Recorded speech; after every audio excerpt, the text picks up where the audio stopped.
Alright, everybody.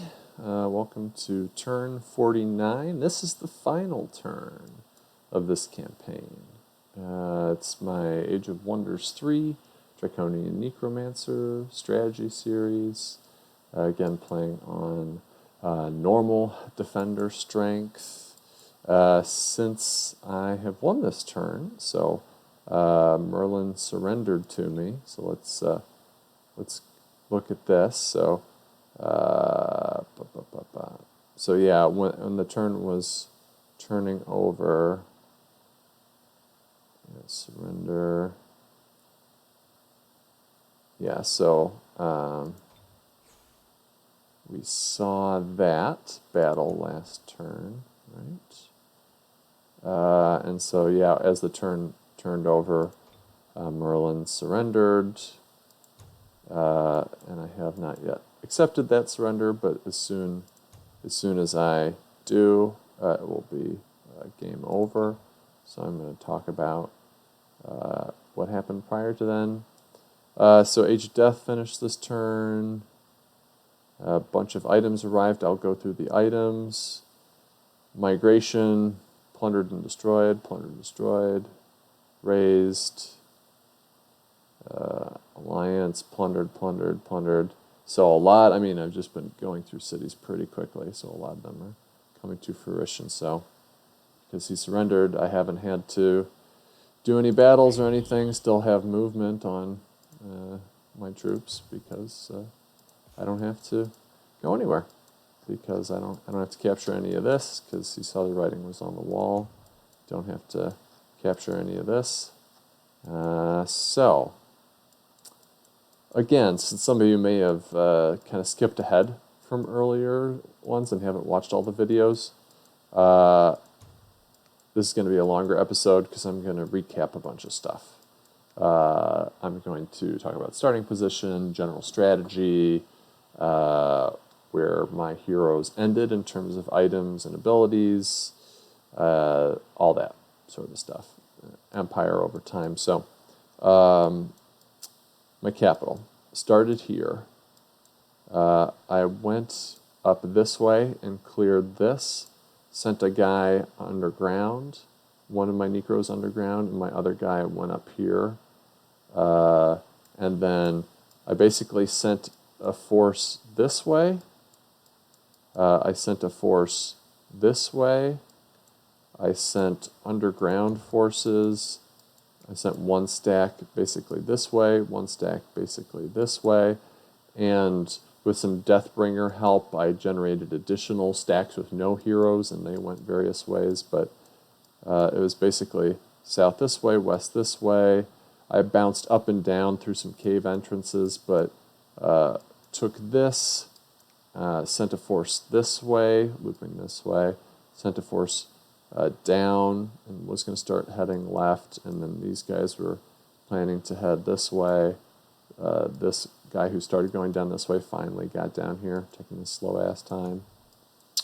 So yeah, guy down this way. I had pure flyer. As I would ghoul high-tier flying units, I would group them together, and so they were clearing out stuff and bebopping around here, sending a flyer stack and a main stack this way from here. This I was slow to get because I sent troops up here who looped this way, so they were farther in, and it was just now starting to come in this way. So that's kind of the troop movement over time and how I approached the map. And basically the idea was make sure I'm killing bandit camps and necromantic circles and anything where I could get threatened from enemy lines behind. There are cosmic events turned on, but I didn't get any of the serious dangerous ones because those don't start popping off until around turn 75. And I haven't even hit turn 50 mark, and I've have everybody surrendered to me, and I've won on this large map where, if it hasn't been clear, I started out as Draconian Necromancer versus 7 allied Emperor level AI opponents. These opponents were a variety of races, so you had 2 Dreadnoughts, which are very scary for Necromancers usually. Had a Rogue, which can be scary with their Shadow Stalkers in terms of immunity to a lot of the damage that Necromancers can throw at them. Had 2 Necromancers. Necromancers, humans can play to high potential, but AI has a hard time. It's hard to code AI well to take advantage of Necromancers, so these guys weren't as powerful as they maybe would have been if they were other classes. A human sorcerer who was the last to fall to my hand, and then another rogue here. So that's who I was playing against, and in terms of what they were, you can see they were neutral.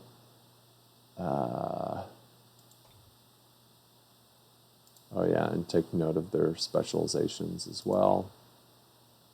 So these folks were pure evil, with some earth. These folks were neutral, pure good, pure evil, pure good, and pure good. So that's who I faced. And as far as who I was, I had Destruction Adept and Destruction Master.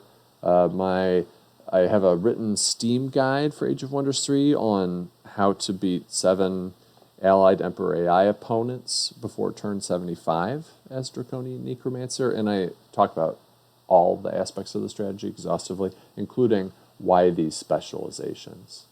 This primarily for the lifesteal. Yep. And in terms of governance, I did get to deity level because I had so many Draconian cities that I was getting race governance stuff pretty quick. Yeah, so that's all I think I have to say about that. And I do go a pure evil route because with all the taking over of cities and raising and whatnot, it's helpful to do that. What else do I got to say? So I want to maybe look at some of my main stacks. Definitely look at my main heroes, but maybe we'll talk about Empire. Very little in terms of quests. All 3 of these quests, though, I did for these archons that I met pretty early in the game. So I was always able to do easy quests because I had some units loitering around, and then so that would give me some minor armies, oftentimes undead healing units that I could pair with my other forces. So that ended up being okay. A good source of small armies, just to have them as a vassal, but not have them join. Again, I got most all of these. Usually I would get monoculture, but somebody beat me to it, which is funny, despite the fact that I was bringing in so many Draconian Necromancers, migrating to them.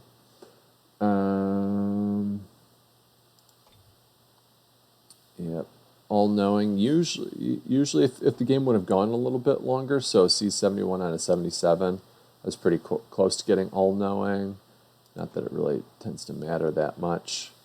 And usually I try to get Imperial Residence, but somebody beat me to this because usually I didn't have the infrastructure to get up to Palace of the Perished fast. I didn't prioritize it in my cities because instead I was prioritizing forging items and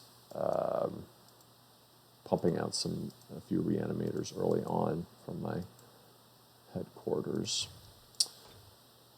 What else? So in terms of the type of stuff I was building towards the end, in these cities, trying to get up to Palace of the Perished, trying to build fire dragons here, still pumping out goodwill helmets to keep and these really made a big difference in terms of having them on my heroes that were with my big stacks of expensive tier 3, tier 4 units, really get them upkeep costs. So recommend that. A lot of merchandise stuff, bunch of Palace of the Perished because I was trying to bump this up. Raising a bunch of stuff I didn't think I could keep, so looked pretty simple towards the end. But in terms of cities, you can kind of see it's not that impressive in terms of what I'm bringing in, which is pretty typical of Necromancers. In terms of my best city, it was this one up here, so I was trying to go for Palace of the Perished. And again, as far as infrastructure, I oftentimes wouldn't. If I was going for the Palace of the Perished, you'd see a lot of stuff built out. But otherwise, let's see if we can find a representative city. So this is pretty typical. Shrine and a Harvester's Guild. That's kind of a standard thing. Let's see. Let's find other cities. Shrine Harvester's Guild laboratory there. That was an enemy city that I captured later. Here I built a bunch of infrastructure to start pumping out some really good High Elf Storm Sisters that would have some bonuses. Through so let's see. Magic Academy, the Blood Altar, because the support units would get Marked Blood Sacrifice, which would be great. So Magic Academy to make their range damage and resistance higher. Embalmer's Guild to give them 40%. Fire protection for built units. So I was going to pump folks out of here if I needed to face more powerful Dreadnought, but they fell pretty easily. I didn't even end up needing this, so I was just moving towards Palaces of the Perished instead. So again, Shrine Harvester's Guild, Giants. So you can see this is kind of just a little bit, help with a little bit of growth over time, just to bring in resources, and then Shrine just so that I could afford all the items I was forging. And then in cities that were captured, of course, they built up infrastructure for me, which is very kind of them. Yeah. So that's pretty standard. Sometimes I build a laboratory and observatory if I wanted to get some additional structures into the circle for the purposes of resource acquisition. So you can see that here occasionally. This city was producing, I was doing arcane item forge stuff, and so I siege workshopped in Builder's Hall to help with the production a little bit. One thing I didn't mention in these turns is when I could afford it, I was always rushing because there's, the city's not affected by happiness. So if you can pay the, 150, 200, whatever it is, and the population's like whatever. So I would always be rushing stuff. So at the end of the turn, I would, if I had money, I would go to this tab and I would see, okay, what's like more than 2 turns worth of stuff, and then I'd be like, okay, let's rush that and bring it down to 1. So I was able to afford it, and I thought that infrastructure building towards Palaces of the Perished would inevitably be more valuable than building units out of these cities. Because again, I could only build a maximum of, say, tier 3 units, like flyers out of certain cities, but I would rather just school them and instead have my cities help with my upkeep, which I was running a deficit for most of the game until maybe turn 40, when I started being in the positive, just because I had so many cities. Working towards fire dragons here. But yeah, that's, I think, what needs to be said about that. In terms of units, so as I talked about before, I like having 1 or 2 tanky heroes tanky units along with the hero, so usually tier 3 or tier 4s. I like having at least 1 reanimator, and if I have an elder around, I like an elder, just because necromancers have trouble dealing fire damage, and they're going to face some forces where their heavy blight or their frost is not a good attack, and so you want to balance it out with fire, which is why I like the Draconian race for playing with necromancers. And then it's nice to have a cadaver if you have a reanimator, or if you have a necromancer, because they can just get huge champion levels, champion 4, and I mean they're just free units that can fall and take a lot of damage, and they'll get back up at the end of the battle without you having to do anything. It's nice having spider queens when possible. It's nice having Deathbringers with your non-necromancer armies when you can. So you can see some tanky units. Banshees, you might summon 1 or 2 mid-game before you can start to summon Dread Reapers, in which case that takes over. Though usually I don't put the Dread Reapers with these stacks because they're powerful enough as is. I'd rather have them kind of assigning them to crappier new heroes or just being kind of pure flying. Like this is a good example. Well, these 4 are pure flying. Where else are my pure flyers? I guess the pure flying stacks got mixed a little bit towards the end, but I talked about in prior turns how there's some pure flying. But yeah, I'd say these 5 heroes, I was intentional about building their skills, setting them up with good items, and making sure they had good armies. And so they're pretty representative of optimal stacks, whereas the rest of these I just cobbled together on the fly, didn't worry too much about. Final levels. So I did have someone reach level 20, which was the cap that I set for myself on this map. See, these guys were up here, and then my Warlord and High Elf Rogue, my favorite brawlers, were also doing pretty good. That's funny that this rogue got up there, though he never really had any serious difficult fights. And then from here on down, these were all people who I ghouled or mostly who surrendered to me. So they were given over to me when their leader surrendered. And I just threw troops on them and they went on their way.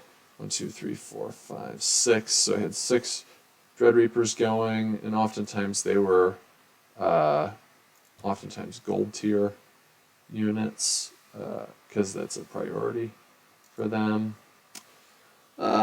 Still had Embrace Darkness up on my capital, which is where I tried to summon the Banshees and where I tried to summon the Dread Reapers so they would have that lifesteal. Power Ritual I got up very late, as did Enemy of the Faith. Usually I don't even bother because I get disjuncted. So that's it for that. Again, very little to research here at this point. What else? Let's talk about my heroes. Okay, so let's see, was he doing greater lifesteal? Yeah, so I was experimenting, as I mentioned before, with lifesteal plus defensive strike, but I definitely like life drain more, especially on necromancers, because you pair this with the you can give them lifesteal as one of the upgrades, and then they'll do life drain if you have they'll do greater life drain instead of just life drain if you have a life drain item that you forge. So highly recommend that. That's just a rando helmet that hits some decent stats. I like really forging these for the strong will plus armored, just rando boots. They had actually the tireless in defense, which explains why this is so high. So you do want tireless boots on your brawlers. Always a nice shield, good status effect. Lucky can always be nice for the fire protection there. So this guy ended out at 2012.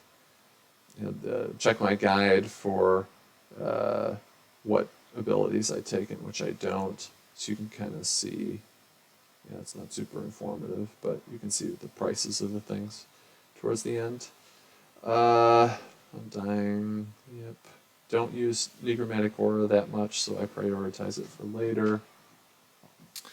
But yeah, so with these items I had, of course, Blight, some Frost, Complete Fire, and Spirits. That's decent.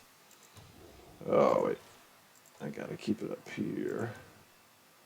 Okay, this is a crappy hero that I was just tossing items on as I got them without much thought. Anything I need to comment on? I don't think so. It's kind of fun with that backstab. Human Necromancer 1713, so this for the fire protection and the resistance, spirit protection, tireless boots, lucky, enfeebling fever, exhausting fatigue. This is really fun for those 15 hit points is amazing, plus some extra defense. This is nice. This I'd flip on them if I need to save money. I was going to put amount there, so life drain, that was a mistake because I've already got a life drain on here, so I think he's doing... she's doing greater life drain because it's the lifesteal ability plus the life drain sword.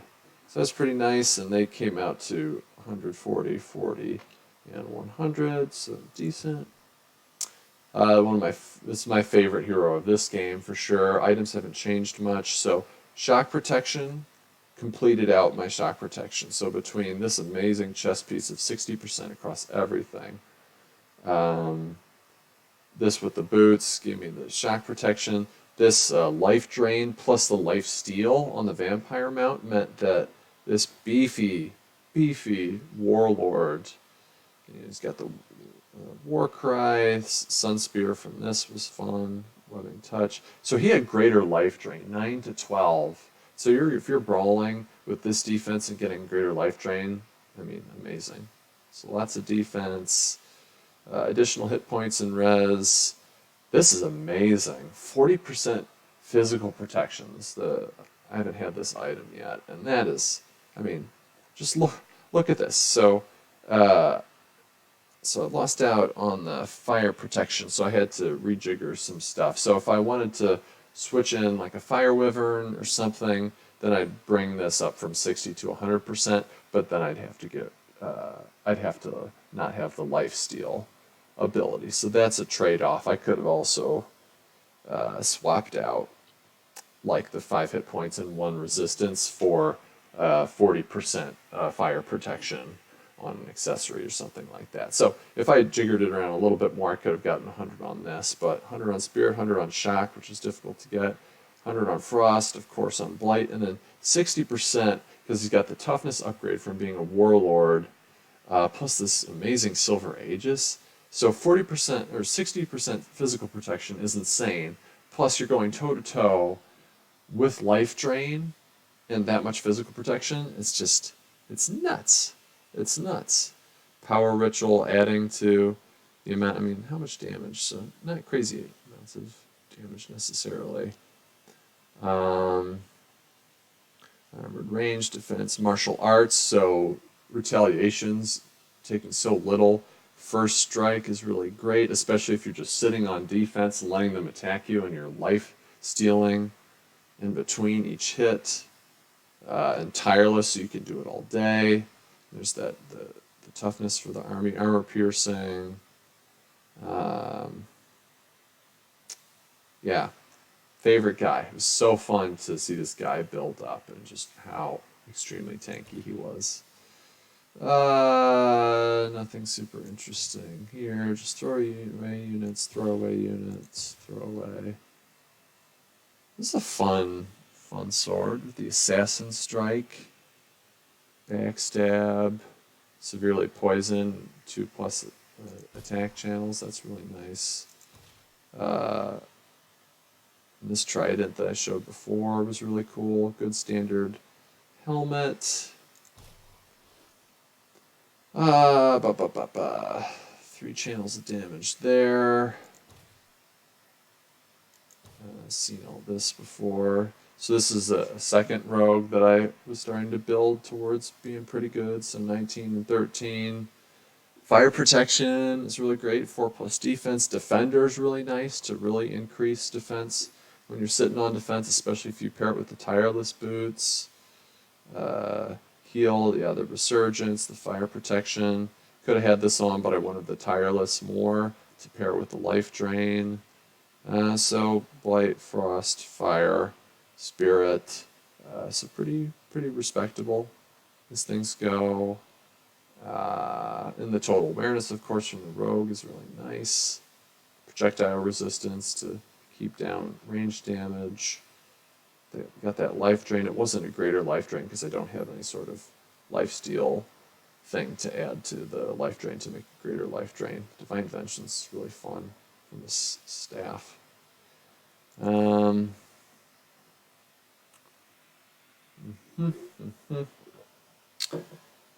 nothing super interesting here. So this is a throwaway hero. Although that Doom Gaze on this, the Petrifying Touch and the Doom Gazes can be a lot of fun if it works. Anything else? Yeah, 100% fire protection. That's wicked good for any undead. Resistance is nice on that. This rogue also had a lot of fun building. Ended up 20%, 180, 80, 20 though. If I flipped out the physical protection for one of those strong will chest plates, that would have been easy. But 80 hit points. These stats aren't super. This isn't super great, but you've seen all these items before. And then I think I started with this guy. So those are some of the heroes. Did I miss any interesting items that I wanted to point out? This whip, the first strike, +3 attack is good if you don't have anything better. Yeah, I think that's all we need to talk about. Oh yeah, lifesteal weapon, +4 melee strength. That's a lot of melee damage. That's pretty respectable. So, yep, those are the heroes. I'm already many minutes into this recording. It's 25 minutes. Damn. Okay, but yeah, you can kind of see where I was closing in on them. Finally got her up to gold so she could do the Call Lightning.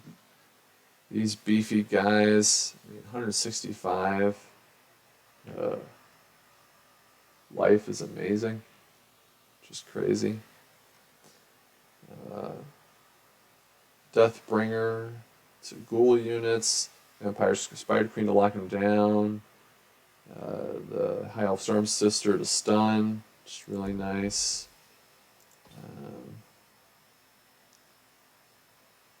Yep, talked about those.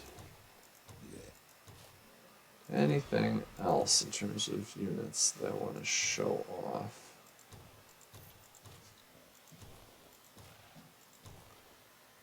Some of my, Champion 6. 125 health on this Reanimator. It's nuts. It's nuts. Champion 4. That's also extremely substantial for stunning unit.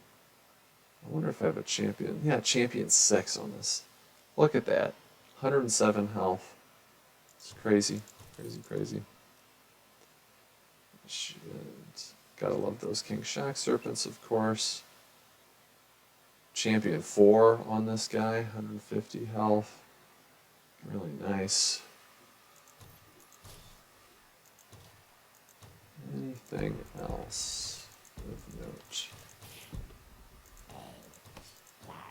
Yeah, so I'm dragging it on. Oh yeah, I had a few of the Dread Reapers with lots of health and that 60% physical protection. So it's always so much fun using the Dread Reapers. These guys, the Chthonic Guardians, despite the fact that they hate your evil alignment, you look it down at their gold level rank, instant wrath and total awareness. It's unbelievable how much damage people do to themselves by attacking them. And they already have 16 and 12 on defense and resistance and huge amounts of health. And with them being melee pikemen, I think that means, they get the life steal from the Empire upgrade of Vampiric Hunger that Necromancers gets. This guy was just an absolute tank. It's so painful for people to attack this guy. And of course, Nightshade Fairies have so much resistances. And this guy actually isn't a Gould one, but normally I have Gould ones. Anybody else to point out? Whoa. I don't think so. I think that's it for sexy units that I wanted to point out. Yep, so, turn 49, and I will accept his surrender. So let's view some statistics.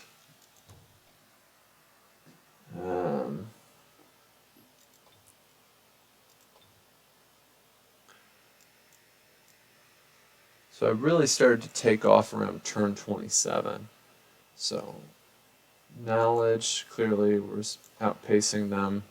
Yeah, so it's kind of a bump here. So when did the first, it looks like turn 39. I mean, you start to see them dying out. So between turn 39 and 49, basically, I was taking all of them out, and they were all pretty steadily rising, but I just really shot off around turn 25. And so you should see a similar trajectory for your games. Hopefully you're really amassing good power by this time, and that will probably predict your success. Happiness is useless to look at. Military, it's interesting to see where those jumps are. Domain, yeah, so it's kind of pretty steady. We were all growing at a similar level until turn 34, and then just the spread of my armies and what stuff I was able to take over, it just really got exponential fast. I was just taking over so much territory, and a lot of those cities coming under my control. It just really sped up starting in turn 33. Seal score, yeah, do seals. So that's what that looks like. So thanks for watching my Age of Wonders 3 Draconian Necromancer series. Again, this was on normal defender strength, and I have some other games that I'm doing on strong defender strength. I may even do strongest, but again, the stronger the defenders, the crappier your AI opponents will be. It's harder for them to gain speed because these independent sites are so difficult to take over. The treasure sites are difficult, and they kind of lose a lot of units. So I find that the AI can oftentimes be most powerful when it's normal defender strength. It gives them the best chance to get powerful. But of course, I was moving so fast that they didn't have time to get significant strength because I was just expanding so fast and meeting them earlier than when a lot of them, they didn't have their T-force out, and certainly not in a critical mass. So that's a big part of things. Talked about the specializations I used earlier, and throughout these videos you should have seen my strategy of just being really conscientious with movement, being really disciplined about what I was or wasn't building in my cities, how I was managing upkeep cost, how I was absolutely prioritizing getting my heroes leveled up, selecting good hero races and classes and rejecting others, getting my Necromancer heroes leveled up as quickly as possible to especially level 9 when they can start ghouling, because that is the engine of the whole war machine. That's what propels everything, because you need, and my whole army, all that stuff you were seeing was Ghoul units that were doing my work, and that I was getting up to gold rank and champion rank and beyond. So that's the whole crux of it. You have to use them well. You can't lose them. Yeah, it's all about getting them up to speed and supporting them so they can do good ghouling, and knowing how to do battles so you can do tough battle sites early, even when your forces are a little bit weak, and knowing how to kite high-value targets until you get their resistance and their spirit resistance down so that they're very weak to spirit, and when you go in for that first ghouling strike from your Necromancer or your Deathbringer, that it has a very high chance of succeeding. Those are all really essential things. But again, check out my guide on how to use Draconian Necromancer to beat 7 allied Emperor AIs by turn 70. That guide is on Steam. It's linked to in the description below. It explains the strategy I use to beat opponents in this difficult map setting every time. So I hope that this was helpful. Necromancer is just such a fun class, and it pairs so well with Draconian Necromancer, and I definitely recommend these specializations, though I am playing around with some others. You can make other ones viable. And thanks for your time, and good luck with Age of Wonders 3.